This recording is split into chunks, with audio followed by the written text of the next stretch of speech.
Y'all ready? Y'all feeling all right? What's that sound? It's a hip-hop Cloverleaf podcast. Hip-hop Cloverleaf. What up? Let's go! Cloverleaf podcast. Thank you for tonight. Yes. You are now listening to the Hip-hop Cloverleaf podcast. Yes, sir. What up? Good morning, good evening, good afternoon, and good nights. And welcome back to the Hip Hop Cloverleaf podcast. We are your hosts. This is EC. What's up, y'all? And it's your boy O. And in today's episode, we're going to go over a brand new segment called We See You. We also have a hip hop discussion on who had a better major studio debut album between Drake, Cole, and Kendrick. And to cap off the episode, we're discussing the freestyle segment between Nicki Minaj and Lil Kim. Keep it locked, y'all. This is Hip Hop Cloverleaf.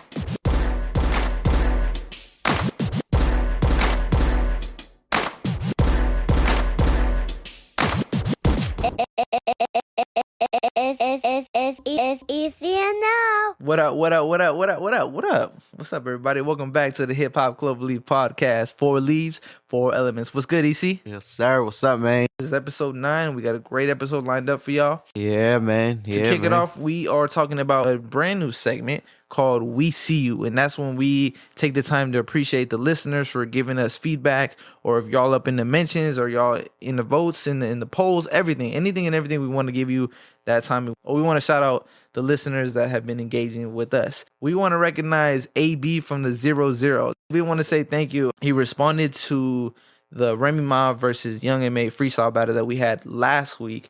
And he said, this is definitely a no-brainer, Remy in every aspect. So that was when we was talking about who won between Remy Ma and Young M.A.A.D. What do you think, EC? Well, I said last week I thought Remy won that shit. I agreed with AB from the 00. And I was kind of surprised that actually with the poll that we did, Young M.A.A.D ended up winning. That's crazy. Yeah, I thought Remy for sure out of that. But it's crazy. That's, different people have different opinions. Yeah, I thought Remy came out a little bit harder, and like she came out with a more like in your face attitude. Yeah, definitely. But I do think Young M.A.'s voice, I like her sound. I like how she sounds behind the mic, and I think that may have been the outcome, and that's maybe why she won. I don't know. But thank you to everybody who voted on the poll. We appreciate you, and we have a couple more freestyles coming up for Women's History Month. So keep it locked, y'all. Yeah, man. Thank you to AB from the 00. Shout out to you, bro.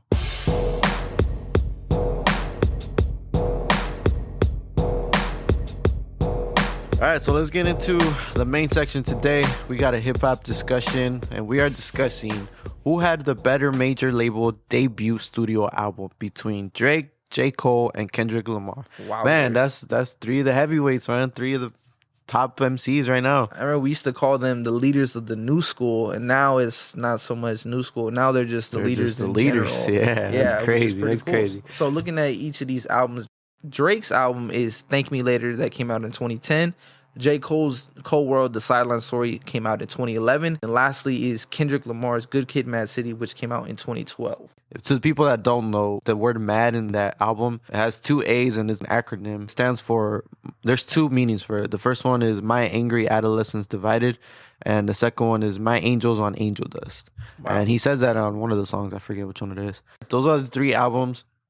And let's paint the picture of what this time looked like, the landscape. So this was 2010, 2011, 2012. So within those 3 years, a lot of big projects came out. Some of them I'm just going to name. Blue Slide Park by Mac Miller came out in 2011. Rolling Papers by Wiz Khalifa in 2011. The Red Album by The Game, one of my favorite Game albums as well, in 2011. Recovery by Eminem came out in 2010. Album of the year that year too. Yep. Album of the year that year. My Beautiful Dark Twisted Fantasy came out in 2010. Watch the Throne came out in 2011. It was a great time for music. Yeah. There's a lot of up and coming artists around this time as well. The artists we just named, some of them were new to the game as well. Some other seasoned veterans as well. And but yeah, like you said, this was a sound. I remember around this time when the sound was starting to change a little bit. and the trappy elements that you see today were starting to come in the beats and the sound. So it's it was a good time for hip hop, and it was a changing time where a lot of artists, especially like the seasoned artists, they had to adapt to the new sound. For these three artists to be new in the game, they're a big album. So personally, where were you around this time, Mo? This was around my 8th grade year through, I want to say, junior year. 2010, I think, was freshman year, actually. Yeah, freshman year. So this is like straight beginning high school. It was cool because this is around the time where I would personally dig into a lot more music, and I had more time to find leaks or to find things that hadn't been released yet. And I know I don't do it as much now, just because I have a lot more on my plate now, and it's a little harder to do that. I remember back then too, you actually would burn me CDs, and I had the Sideline Story on a CD, and I had it before it even came out. So that was just that's another time in music. Yeah, high school time, man. This was around the time also where I would say we had a lot of time in our hands to listen to a lot of music. Around this time, I got into hip hop pretty heavily. I was huge on Kendrick, on these three artists. Honestly, I was big on them. It was a good time. So let's look at the question in hand. What album was better between these three? What does better mean exactly? I think there's a couple different elements that we can do. We can talk about stats. We can talk about personally, but I think overall, I just think better to me is more like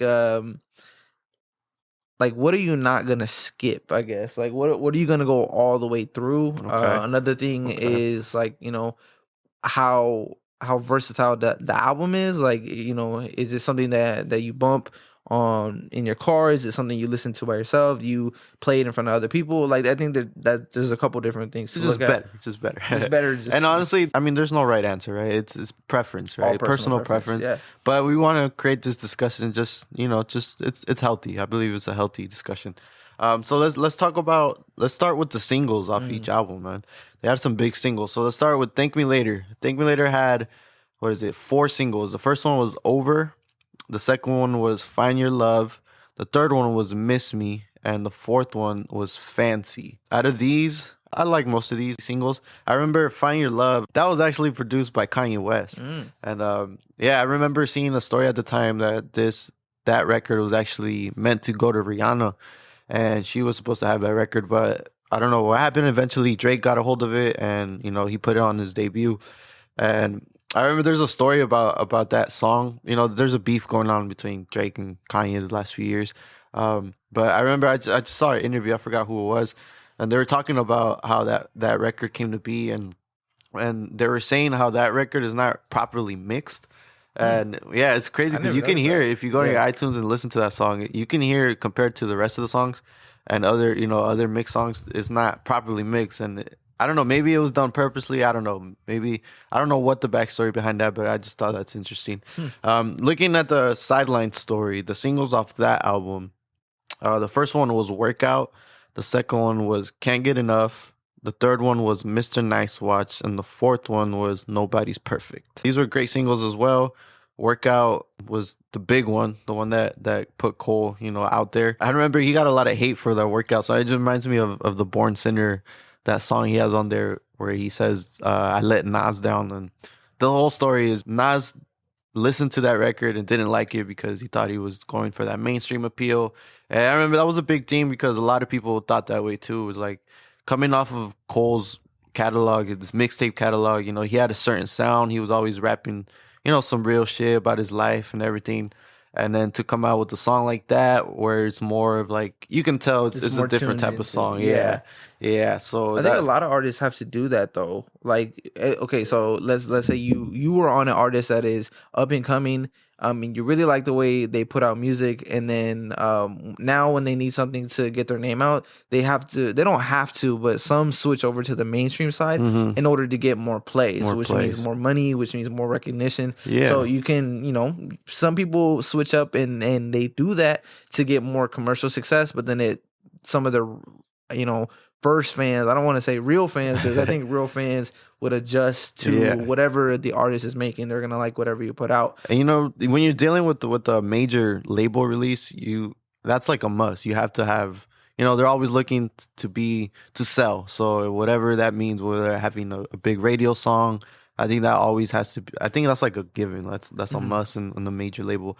So again, when you're a Cole that is not really about that, you kind of have to play the game because, that's just what you have to do. And yeah, so it's crazy. It's crazy. Like, do you like the singles off of it? Like, do you like Workout? Do you like Can't Get Enough? Yeah, I like them. I would say at the time I wasn't big on Workout, and maybe that's probably my least favorite single, honestly, on these.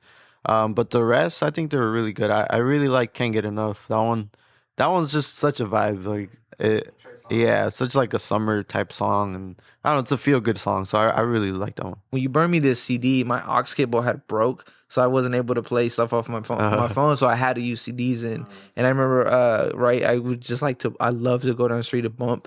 And one of the songs that bumped was Workout. So to me, I really like that song Workout. I also like the music video because he makes a lot of basketball references, and I like to hoop. So seeing that and knowing that Cole actually does hoop, to me that gives him more credibility, versus like a little baby who just bricked the free throw, All-Star weekend. That's what I mean. Like, so I like that because he's able to rap about that and actually, back it up. Yeah, no, what I remember about this album specifically, the Sideline Story, is I remember my brother telling me, because he was a big Cole fan before the album came out, and so I kind of asked him, I hadn't listened to it yet, and I asked him when it came out if it's good or not, and he told me at the time he drove a badass car that bumped and everything, so he told me, every song on this bumps. So I was like, okay. So leaning into that was, that's kind of what I expected, and it was good. He had a 78 Monte Carlo, man. Just like the Training Day one. Yep, you seen that movie. Devious, I remember her. Yeah, so and then let's talk about Good Kid M.A.A.D. The singles off that one. The first one was The Recipe. That one, that was my favorite song for a while, like ever. Yeah. Second single was Swimming Pools, parentheses, Drank. The third single was Backseat Freestyle. The fourth single was Poetic Justice. The last single was Bitch Don't Kill My Vibe. You know what I noticed just naming off the singles? Jay-Z has been on every single one of these artists' debut major albums. Now I know he was on a remix of Bitch Don't Kill My Vibe, which I don't know if we want to, it's not really on the album. It's not on the album, but yeah, it's cool because then you can see that if Jay-Z sees something in you and he's willing to be on your album, I think he knows that you're going to be pretty good. That good. Verse was crazy too. That verse was crazy. Just looking at the singles from these three albums, just the singles, what album do you like the best? If we're looking at just the singles, I want to say Good Kid for me gets the number one spot. The number one spot because the Recipe with Dr. Dre. That was crazy. I remember they filmed a video to that, and I remember seeing clips of it around that time, but they never released it. And I just recently, few days ago, I saw it on Instagram. That story popped up again. But yeah, I wish. So that video's out there. It's just not out there. It's not released. Yeah, it's not released. Then with Poetic Justice with Drake, I mean that you could throw it on when you're cruising or when you're with somebody. I think it slaps no matter what. Bitch Don't Kill My Vibe. Again, you throw it on whatever, and it's gonna hit. And then backseat freestyle is just the bars that Kendrick brings with that, and just like the audio behind it or the music behind it, I think hits a lot. So looking at all of them, I think Good Kid, M.A.A.D wins for me as far as the singles go. Okay. What about you? Honestly, I'm a little biased to Kendrick, man. He's been my favorite artist ever since I first listened to him. And so I'm going to go with Good Kid for sure. Nice. But I mean, just looking at the other singles from the other two albums, they're great songs. Good Kid takes the top notch for me. Coming into these albums, let's talk about the success that each artist had, meaning like their buzz. These artists actually had a big buzz before these albums. They were highly anticipated albums. Yeah. And I remember specifically Kendrick, he specifically had a big buzz for that album because he was reigned as like the new West Coast guy, right? He was like the new leader of the West Coast. Like he was gonna be the one who got the torch, right? And I think you mentioned something about that. Yeah. There's a big moment in hip hop that happened that there was like at a concert where all these legendary West Coast artists were at. It was Snoop, Dre, The Game. I think Dub C was there. There was Corrupt, I believe, and they officially crowned Kendrick as the new West Coast guy, and they officially passed the torch to him. I remember it was a big moment for Kendrick. He got all emotional and everything, and it was crazy because he was a youngin coming up, and that was the moment where. So that adds to the anticipation to why he had such a big movement already, because others from the West Coast were already saying, "Hey, this is the guy." This is the guy. So just imagine the pressure, though, the pressure that comes with that. A lot of pressure. Yeah, and man, did he deliver. Each album had its own focus. I want to say like Good Kid to me was more of a story. Like it had a start to finish. If you listen to the album from track number 1 all the way to the end, it tells you a story, and you're going through, what is it? I think it says a short film by Kendrick Lamar. That's on the actual album cover. So that I think separates it already. Because if we're looking at the Sideline Story, that kind of also has it is a story as well. So those two are about the same. So I want to, like, if I'm going to compare all three of them, I want to say the Sideline Story and Good Kid are more similar because they tell a story. To me, Thank Me Later is more of like each song kind of stands alone. Like you don't have to listen to it from start to finish to understand it. And then you can go through each one, and each one has something different. Like Drake does a little more singing on Thank Me Later, but he sets that trend, because after 2010 you see more artists getting into the singing and rapping versus just the rapping, which I want to say both the like Kendrick and Cole mostly do the rapping. Like they do a little bit of singing, but Drake does a lot more of the singing, and it's more polished. And I kind of forgot to mention about the buzz that the other two had. We talked about Kendrick, but Drake also had a lot of buzz coming into this album because his mixtape So Far Gone was huge. Did big numbers. It put him out there on the map. Specifically that song, what is it? Best I Ever Had? Yep. Yeah, that's the one. That's the one that everybody's like, oh, this is the guy, right? And so coming into this album, of course, he also had big pressure on him. He signed to Young Money, to Lil Wayne, so of course he had to deliver. And then Cole as well, he had a big buzz because of his mixtapes, specifically the warm up and the Friday Night Lights mixtape. That one did huge, and so people were expected to his debut album to be big, just as good. And we're talking about the singles that came out of that. It's just crazy how all that just ties in. Back to the question, which one was better? There's opinions and everything, but you can't ignore the stats, right? So let's get into the stats, the numbers that these albums did. First off, let's talk about Good Kid M.A.A.D City. That one debuted at number 2 on the U.S. Billboard 200, and it sold 242,000 copies in its first week. Jeez. And at the time, it was the highest first week hip-hop sales of 2012. Wow. Eventually, that album was certified triple platinum by June 2013. So that's not even a year in. It was already triple platinum.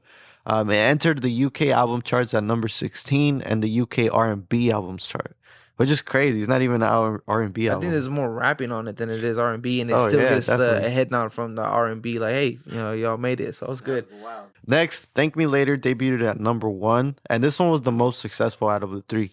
It debuted at number 1 on the US Billboard, and it sold 447,000 copies its first week.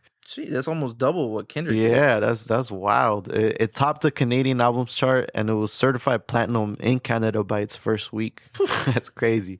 So not only is he doing U.S. numbers, he's also doing, he's from Canada. Well, yeah, so of course. That makes sense. Yeah. But still, to be able to have two countries or multiple countries listen to your stuff rather than one, I think. And all 4 singles on that album became top 40 hits on the Billboard Top 100. So that's wild. And then third, we have the Sideline Story, and that one was the least successful out of the three, numbers-wise. It debuted at number 1 as well on the Billboard, but it only sold 218,000 copies in its first week. And I'm saying it only sold, but that's just compared to these other two. That's still a shitload. Yeah.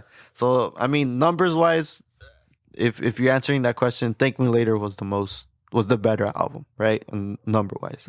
But I mean, of course, we just want to present those numbers because it does play a part. It plays a part into this conversation for sure. I don't think, I don't want to always look at the billboards for who's better, but I think it's important to see, numbers don't lie, right? Men lie, women lie, numbers don't. But I feel like numbers don't always tell the entire story. A big reason why Drake did those numbers why they were so high. It's just his appeal.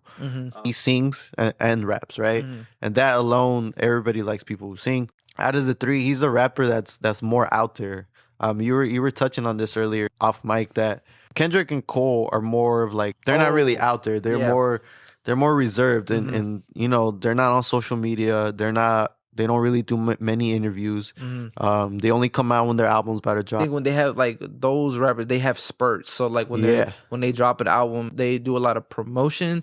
They go on tour, right? So whenever they do drop something, they're hot for a minute. Like that whole year is theirs. Yeah. And then Drake is more like he'll drop an album, but when he's not doing anything on the music side, he's still hosting awards. He's still playing movies. He's still got features. Like he's a lot more active compared to the other two. And I think that if we're looking back at the statistical side, like he's always going to be more involved with the listeners or just the media in general. Yeah. And he's the one that lives that typical rap lifestyle where he's out there doing interviews. He's out there. I mean, I don't think he does a whole lot of interviews either, but he's on social media more. He's interacting with all these. He goes to like other rappers. Like he goes to games. He's always in the front of the camera. He's out there. Yeah. So out of the three, that plays a big role of why his music gets more, sells more, I guess, than the other two. The other two are more like they go back into their shell whenever they're not dropping shit. So that definitely adds to that. So let's talk about the features on these albums, man. Kind of off top of our heads. Thank Me Later. He had Jay-Z, which was huge. That was what, Light Up? Yeah, Light Up. That was a great song as well. Alicia Keys on Fireworks. Yeah, that was a good one. Alicia Keys. He also had T.I. on Fancy. Lil Wayne. Yeah, Lil Wayne. Definitely had Lil Wayne on there. Yeah, I mean, those are huge names, man. And then we think about Good Kid M.A.A.D. That one had Jay-Z. No, it didn't have. It had it on the remix. It had Dr. Dre. He had Drake on there, and then on Poetic Justice. Yeah, right. And then he had J-Rock, of course, label mates. And I think out of the three, that was probably the least features on there.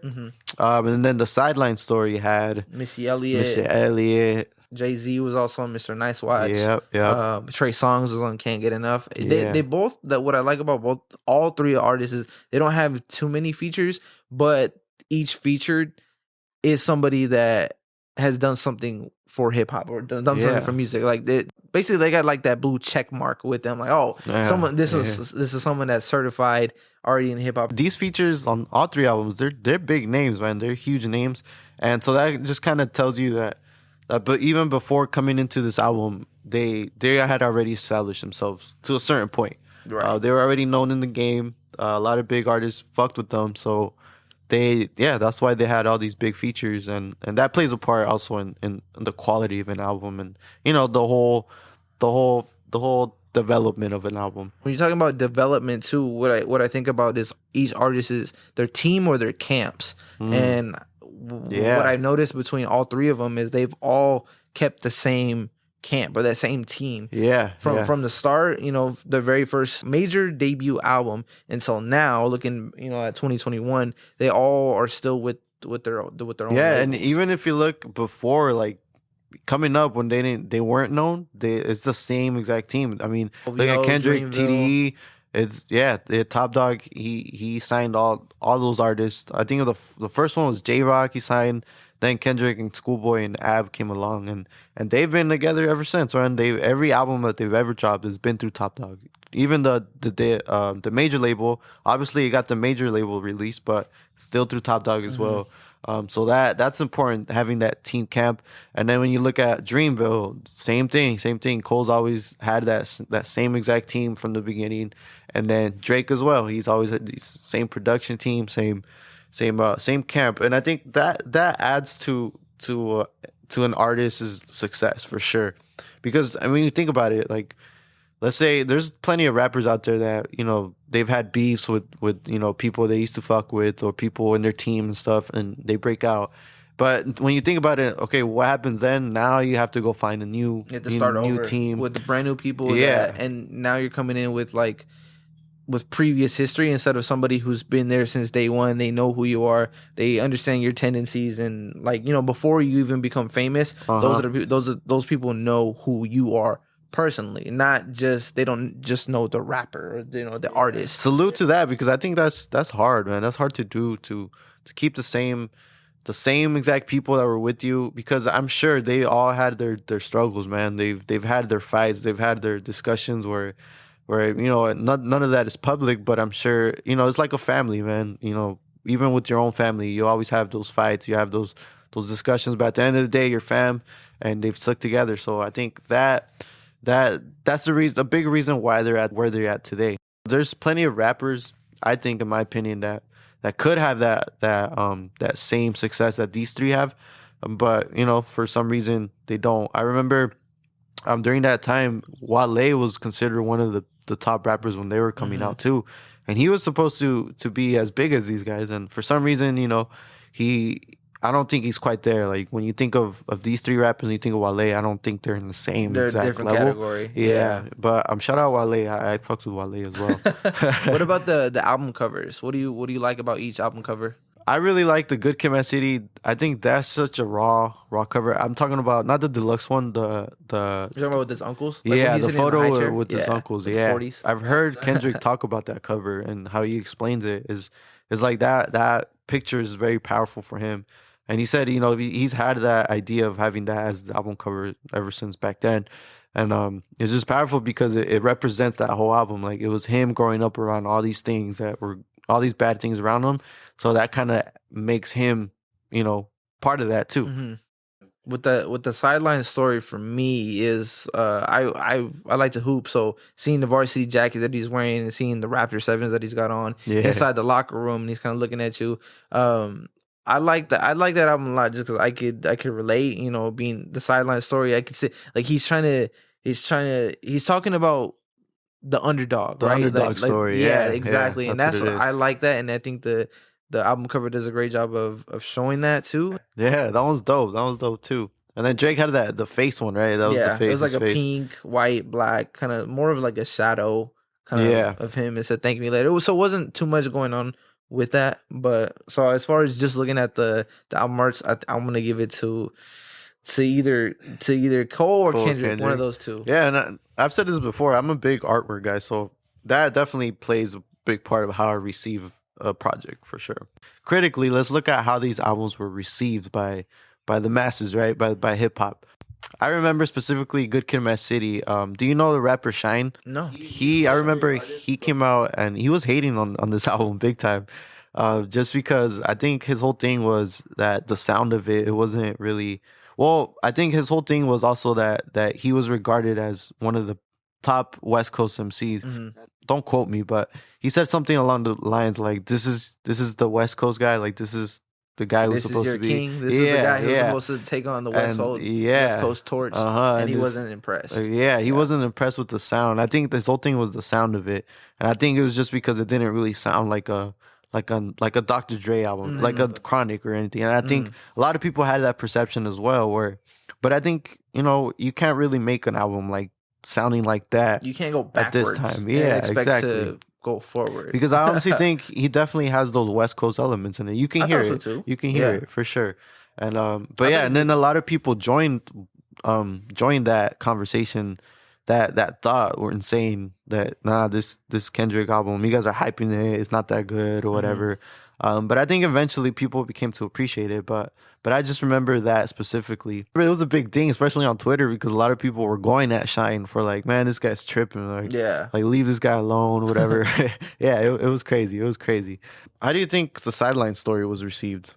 I thought it was received pretty well. Like I don't remember anybody really hating on it. I thought it was perfect for J. Cole's situation at the time. Like he really was the underdog, and that's what he raps about. That's just how his persona, that's his personality.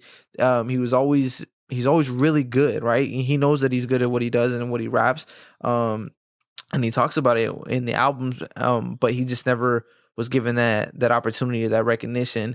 I think he does a really good job of doing both. Like he talks about being the underdog, but also knowing that he has the skills to be a top dog. Yeah. But just in the position that he's in right now, he's got to get through that hate and through that to get into the top. Yeah, and I remember a big story around the sideline story was the singles, man. The singles, because it had that pop element to it, that radio friendly element to it, and we talked about it because you kind of need that when you're going through a major label. And I remember the story was if you look at coming into this album, Cole, his mixtapes and everything, it had a specific sound, right? And it was nothing radio friendly, I would say. So he was just more telling stories over classic like hip hop beats and stuff. Mm-hmm. And I remember it just reminds me of that story of on the Born Sinner. He has a song called "Let Nas Down." Yeah, where he tells that story where it's to make it short, Nas heard the workout. And and I guess he didn't like it. He didn't like it because, and a lot of people thought this of Cole at the time. Was like, man, why is he making these type of songs where he doesn't need to? Like, he's kind of he's selling out. That was the whole thing. And I remember Cole was talking about it, saying like, man, I striked out for.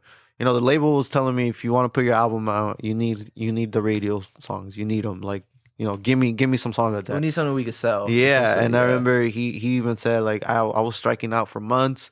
I couldn't come up with nothing, and eventually, he came out with Workout and these other songs. But yeah, a lot of people, I remember, were giving him flack because of that. And I don't know, man. When you're going through a major label, you have to do that. So I don't. Yeah, you have to play the game, I guess. Mm-hmm.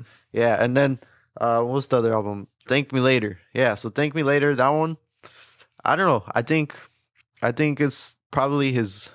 I don't know. I would say people don't have that as his top in his catalog. I don't think so either. No. Yeah, I don't know. It's one of those albums that to me is great and everything, but it's not as successful as his later albums became. And then that just speaks to the man. It just speaks to how great an artist Drake is because man, every album he made after that is just different. He brought a new sound to it, and yeah, man, I think you just can't stay stagnant. So looking at these 3 albums, which one do you think is the most impactful or the most influential? Dang, that's a tough question. I think to me it's gonna be Thank Me Later, just because I think out of the 3 artists, Drake is the most influential. Just because when you look at the landscape of rap today, it's it's all melodies, it's all the beats are like trappy beats, and I think a lot of that has to do with Drake. And I'm not giving him all the credit because, he even got influence from Kanye. And I think Kanye has a lot of influence in today's generation of hip hop. And so, but I'm saying out of the 3, I think Drake, because, he came out singing and rapping. And it was like, everybody's like, what? Like, that's crazy. You can't do that. And now look at hip hop. Yeah. Everybody's doing that. A lot more singing. Yeah. So out of the 3, I would say Drake's Thank Me Later. And even Good Kid M.A.A.D has some elements of singing in there, but it was more closer to the Sideline Story, where they're more rapping, more substance heavy, and it's more of a like traditional hip hop album, I would say. What about you? What would you say? I would agree with you in saying that Drake's is probably the most influential. I do think Kendrick's is more traditional to like a studio debut album, where like he tells the story of him, and how he made it. And that's kind of the same thing with how J. Cole is like, this is J. Cole's story of how he's breaking through the sidelines. Drake's is more like it's Thank Me Later, right? But there's a song called Thank Me Now, where it's like, hey, just in case later doesn't come around, just thank me now. You could thank me now. And it was like, he was talking more in the past tense. So I guess you could say like he was thinking more about like, after this album comes out, looking back, you can thank me for what I did, and that's shape. That's interesting because I think all the substance in that album, Thank Me Later, is more catered to the type of career that he's had. It was going to have. Where we touched on it, where he's more out there, right? He's more of that rapper that's that's living that lifestyle. Like he's out there, he's out everywhere. He's at games, he's at shows, he's fucking with other rappers. Whereas we said, the other two are more in their shell. And I think that even looking at those three albums, the substance that comes with them, that can tell you a little bit of the type of artists that they became to be. So longevity wise, out of these three albums, talk about, did they age well? It's been 10, 11 years already. And after these albums, and we've had plenty of time to kind of see where as far they as land, longevity goes, I think all three of them stand pretty well. I think Good Kid has that classic sound, and I think that's going to be a classic album for sure. I think so. A lot of people think so, for sure. The Sideline Story, I think anytime I'm ever feeling like I need some inspiration or something, I can throw that on. I really like the way the piano is pretty much throughout the entire album. Like there's some sort of piano in there, and I like the piano, so I like hearing that. Like I said, anytime I want to feel motivated or I feel like I can't do something, I'll throw that on because I know Cole will give me that inspiration. The Thank Me Later, I guess as far as like longevity, I think that one is more old school, I guess. Like it's like I'd rather listen to other newer Drake if I wanted to hear Drake. If that makes sense. Yeah, it does. And honestly, for me, I think two of these albums didn't age well. I think Thank Me Later and Cold World didn't age well as far as like the hip hop landscape here. Not my personal preference, because I love all three of these albums. But I think those two didn't age well because now, thinking back, I look at Drake. I don't think nobody's really talking about that first album like that. Everybody talks about Take Care and all the ones. Nothing Was the Same. The other ones that came later. I think nobody's really fucking with the album like that anymore. It was just crazy because as a debut, you would think that'd be your best one.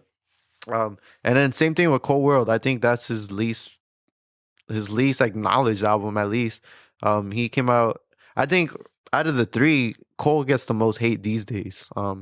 It's just, I don't know, I've heard people say he sounds dull. He's always dull. He doesn't change up. He sounds boring at times. And then people always say he needs to fuck with other producers. He's always producing his own shit.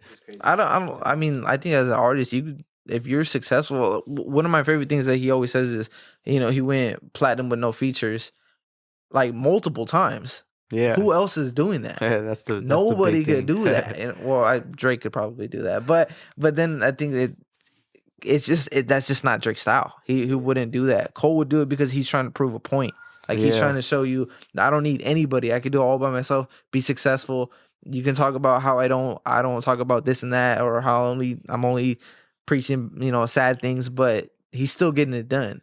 Good Kid, I think that one's probably the one that's gonna age the most. It's gonna age well from the three. Even now, that one came out it's been 9 years already, Yeah. 9-10 years, whatever it's been.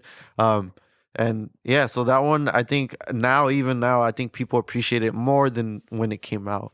So I think that one out of the three has been aging well. And I think even 10 years from now, I think people are going to look back at the album like something special, for sure. That's a special album that I think a lot of people recognize that.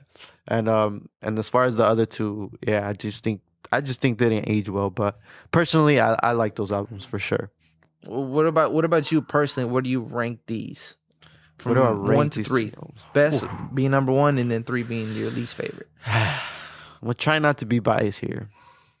Nah, fuck that. I'm gonna be biased. I Kendrick for sure. Kendrick for sure is the first one. Second, tough. I'm gonna go with Cold World. I'm gonna go with Cold World. I like that one. That album a little better than Take Me Later. And then of course I'm gonna put Drake third.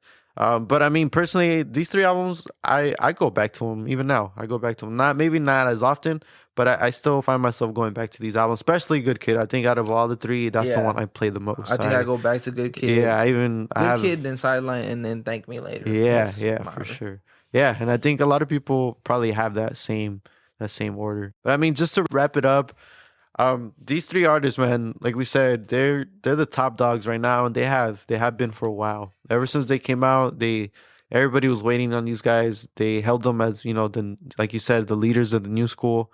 Well, now we're in that time where we already in that new school, so it's the now. The new school is the now. Yeah. So and I think they remain up top, man. They remain up top every time they drop. They don't need miss. promotion at this point. Nobody. Every time they can just drop and everybody's gonna buy that shit, which is crazy, man. And personally, I appreciate all three artists just because, like I said before, I've been a huge Kendrick fan since I was a youngin, and honestly, Cole and Drake too. Like ever since I started listening to those guys, yeah, I've really grown to appreciate their music. So every time they drop, I'm always listening. Now I don't like every single song that they put out, every album, but I think in every album that they put out, there's at least a few songs that I take with me. I appreciate these three artists. I appreciate their music. I appreciate the lyrics that they put out. And every time they drop, man, I'll be there for sure. I think they're gonna all continue to keep making music. I know Cole was hinting at retirement. Like he said, he only had like 2 more things to do that he wanted to Man, do. rappers always saying they're gonna retire and then they drop fucking a new album and shit. Well, so we'll see. I think they all know their place in hip hop. I think they all three of them know that they are the top dogs. Low key is gonna be kind of sad whenever they stop making music and they accept like, all right, I'm no longer the guy no more. It's gonna be someone else. We'll see how long that That's goes. crazy, We'll man. see how that goes. Shout out these three heavyweights, man.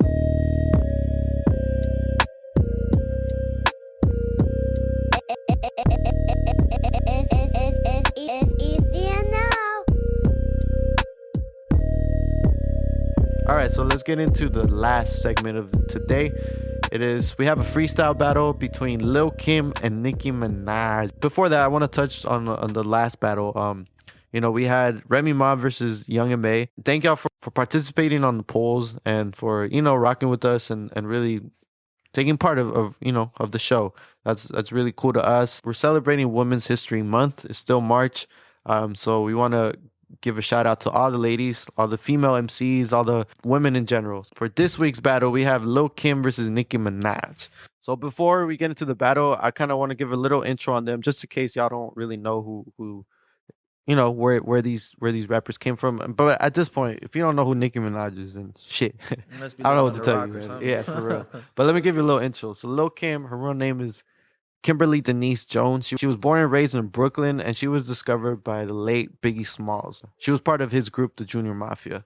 Her debut album was Hardcore, and it went double platinum, and that was a huge start for her. And even albums after that, she had major success and became to be one of the top MCs in the game. And then we have Nicki Minaj, real name Onika Tanya Minaj, aka Nicki. She was born in the St. James district of Port of Spain in Trinidad and Tobago. So that's a fact that I didn't even know until... She's not even from here. Yeah, that's crazy. International. She was discovered by Lil Wayne and later was signed to Young Money, became the first female solo artist to have 7 songs on the Billboard Hot 100, and her debut album, Pink Friday, became one of the top charting albums by a female MC. And I think like both of them are pretty similar. Like the way they came up, they were both founded by somebody who has already been in the rap game, and now it's a little bit easier for them to get in, which helps. I'm not knocking any way, because if you made and you had the success that both of these ladies have, like you can't. I don't think anybody could even be mad. Lil Kim and Nicki had beef because Nicki did a lot of things similar to how Lil Kim did it. So Lil Kim is always like, "Hey, I'm the one who did it first," and Nicki's like, "Well, I'm doing it better." So there's a long history between the two. But since they never really fought in real life, we wanted to give you some sort of battle between the two. So, for sure. So after listening to both of these freestyles, I would say I was impressed with Nicki's metaphors. I like her as a rapper, but I think Lil Kim comes in like with her voice and her attitude, where I think she has a little more like grittiness to her. Versus Nicki Minaj, I think Nicki's more like a Barbie. She even calls herself Barbie, so she's a little more pretty, a little more. So I think like looking at those two differences, and then now just solely focusing on their freestyles, I thought that Nicki had a really good freestyle compared to Lil Kim, even though Lil Kim did bring it. Like she Lil Kim did bring it, and she even threw like a R.I.P. Biggie verse. But I really liked Nicki's. in this one. Yeah, I appreciate it. For me, I think Nicki took this one. I think she had the better punchlines on here. And to be fair, this is, I think this is around, it's closer to Nicki's prime. And it was around the same time these were recorded. They were both ciphers, I believe, the early 2010s when these were recorded. And Lil Kim, obviously at this point she was already aged in the game already. She was already seasoned. So this was probably not her best. But there was a very select few to pick from. Yeah. Where we thought that the matchup would be fair. Be fair, yeah. So just judging off that, I think Lil Kim came in hard. She had a few good lines in here and there, but I think overall she just lacked that. I don't know. She lacked that aggressiveness, and she lacked, which is what she's known for, and she lacked it in this freestyle. Which is ironic too. I think Nicki came in more aggressive and more. She had more of that attitude, like you said, and again she had better punchlines to me, and I think it was dope. But you know what? We like discussing these because they're dope ass freestyles, man. A lot of times these freestyles we've never seen before, so I think we like sharing them and shit. But we're gonna put up a poll. We're gonna put it out. I think the day this comes out, or maybe the day after.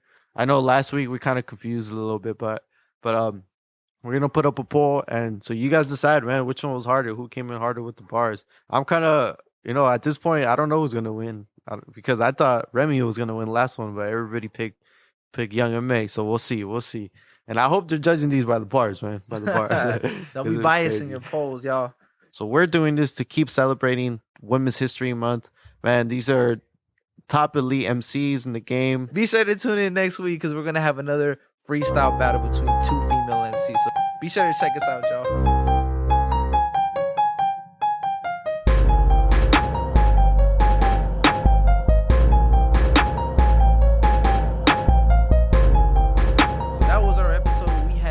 Discussion on who had the best debut album between three of this generation's biggest rappers, Kendrick, Cole, and Drizzy Drake himself. We also close out the show with a freestyle battle between Nicki Minaj and Lil Kim.